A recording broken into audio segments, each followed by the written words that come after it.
Hi, I'm Lazze and I'm teaching people in metal shaping, and I'm back here on YouTube again with some tips and tricks about metal shaping. And I hope this can be interesting little small project for you to see how we can make a 32 Ford pedal car frame rails. I have a small fiberglass car that I could take the dimensions from. So this is actually the side of the frame rail. So I copy that over to a paper. And long time ago I tried to figure out how to make the frame rails for the pedal car that you have seen on an earlier video too.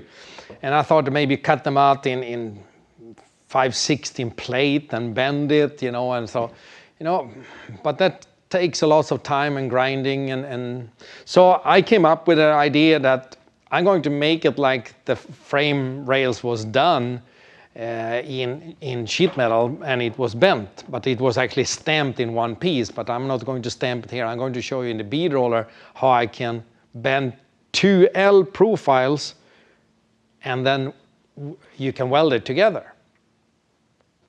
So I started with this paper here. So I have that. This is the side of the frame rail for a 32 pedal car. Okay. What I did here, I added about a ½ inch on the bottom here, so I have for bending that 90 degrees. So what I'm going to do, I'm going to show you how to bend that in the bead roller. After I bend that 90 degrees, then I can put that in the shrink and the stretch, and I can do whatever I want with that to get the shape of the frame rails.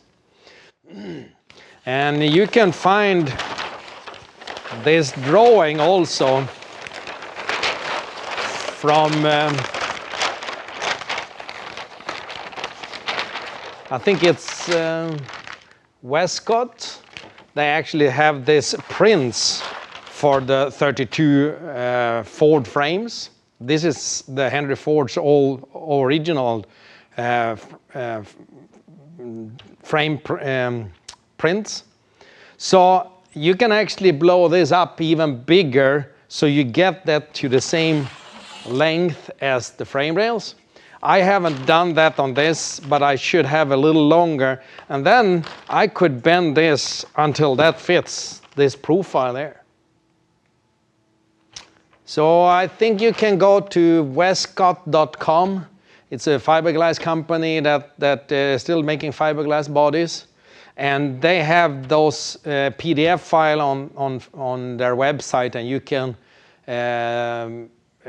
open it up there, and you can save it on your computer, and then you can print it out. And then you can take it to Kinko's or any copy company, and they can blow this up to the size you want.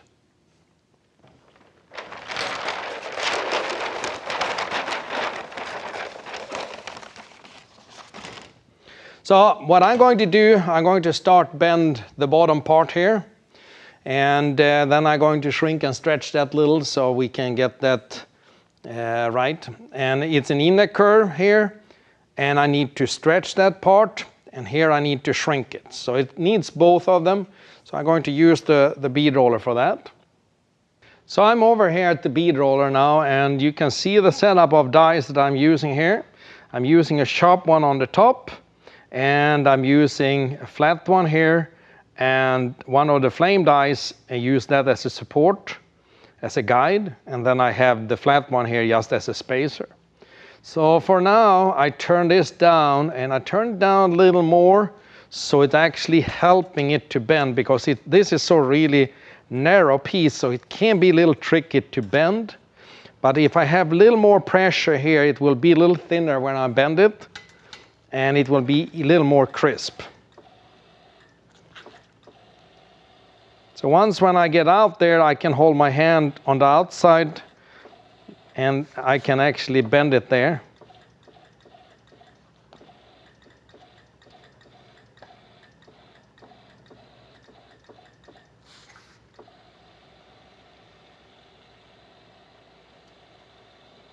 So always focus on the side that goes into the machine, so it's touching the guide there. If it's right there, then it's going to be right that comes out. And of course, as always, when you're using an edge on the sheet to the guide, you need to have that grinded so it's smooth.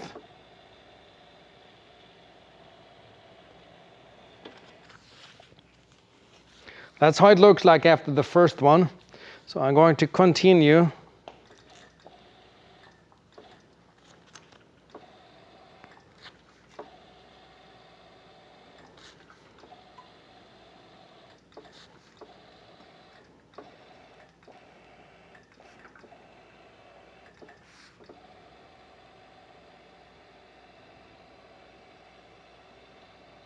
So do it in steps so you don't take too much the first time.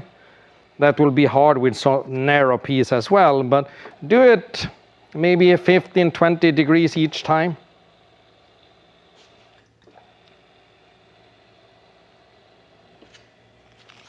So now you can see that it starts have some funny shape to it, and it is because I need to, after the next time bend, I need to start shrink and stretch that.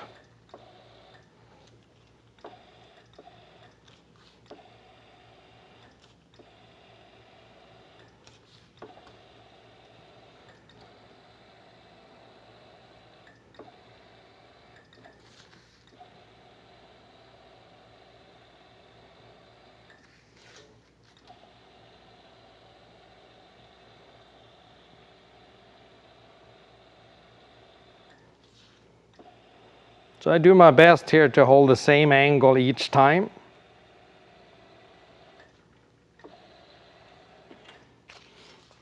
So what I think I should do now is I think I should shrink and stretch this little before I go and bend it up to 90 degrees. So I go over to the shrink and the stretch now. So I'm here over at the deep shrink and stretcher, but it actually doesn't matter. I could use the small shrink and stretcher for that because the flange is only 1/2 inch wide. So it's okay to use the small shrink and the stretcher. So here I have an outer curve, so that means that I need to shrink it. So it's better to sneak up on it a little there so you don't take too much.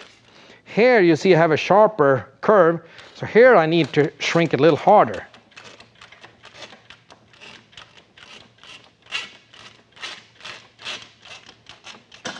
You see how I straighten that up? I need to do just one little hammer and dolly work there to get that rid of that one there. Here I prefer to stretch it a little, so I need to go over to the stretch on this side.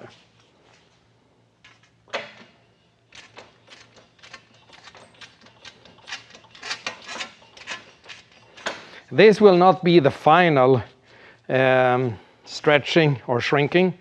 It will be a little more when I have it up to 90 degrees. Then I can do the final adjustments.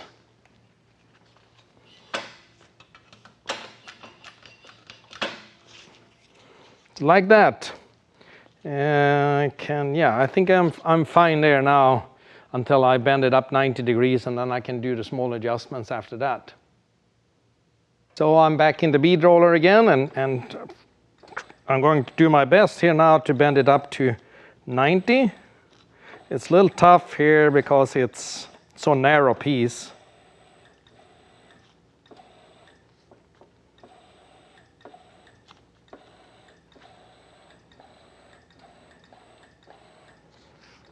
Here is a little wider, so here is easy to go all the way up to 90.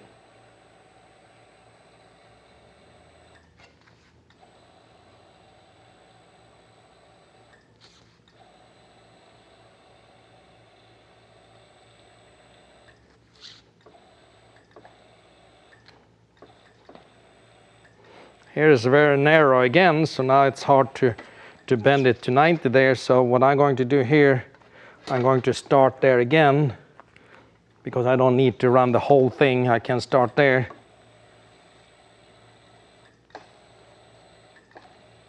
As you see now, it was easier to get it up all the way.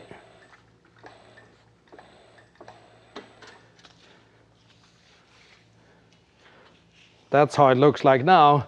And if you look long ways here now, you can see that I have little rattlesnake on it, but I can fix that with the shrink and the stretcher. I have this little round part here. It's happened because it was an outer curve and I shrunked it. And I need to go on and fix that with a hammer and dolly. So I'm going to go over to the sandbag and do that. What I like to use the sandbag for is to put the dolly there, and then I can do my work on the dolly there. The dolly stays on the sandbag. It doesn't move so much.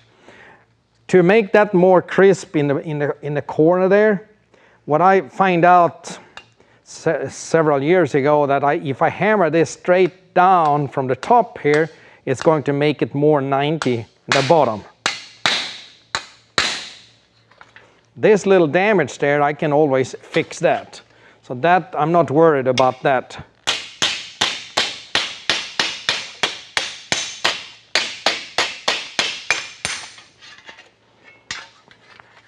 Then I need to do that a little more.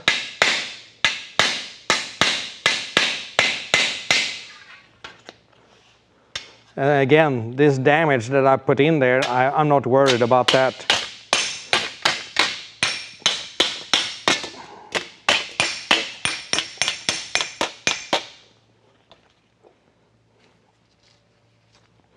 As you can see here now, that because I bent it there, it's a little radius all the way here on the bottom. And I'm going to take the tipping die to make that a little more crisp. So I go back to the bead roller and fix that. So I'm back in the bead roller and I switch the dies to the flat one on the bottom and the tipping die on the top. The tipping die on the top is flat but has a little angle. So that means that the touching point is all the way out here. And that means that I can run a piece like that. And I can run it in exactly in the corner there, to make the whole piece a little more crisp.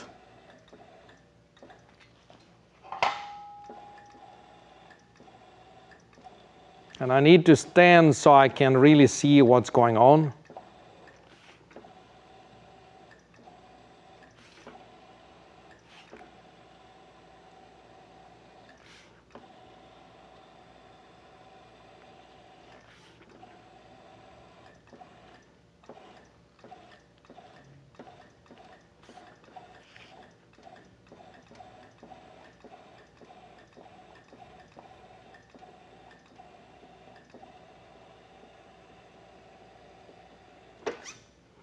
So now you can see that this corner here is much more crisp, and that's what I want.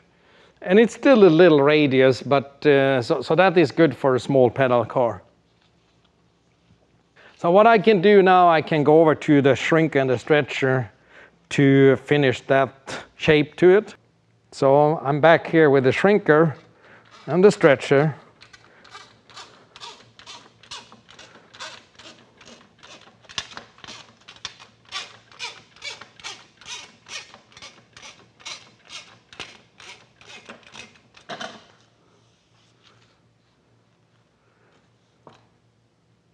Oops, that was the wrong one.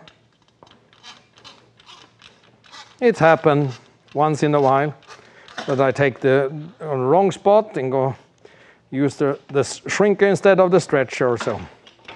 But it was an inner curve here, so I need to stretch that.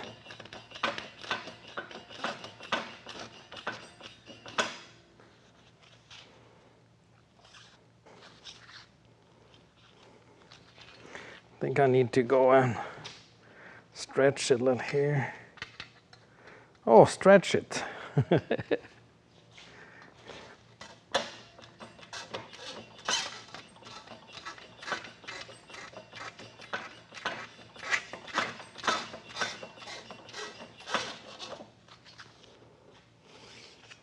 So there you can see more the shape of the frame rail.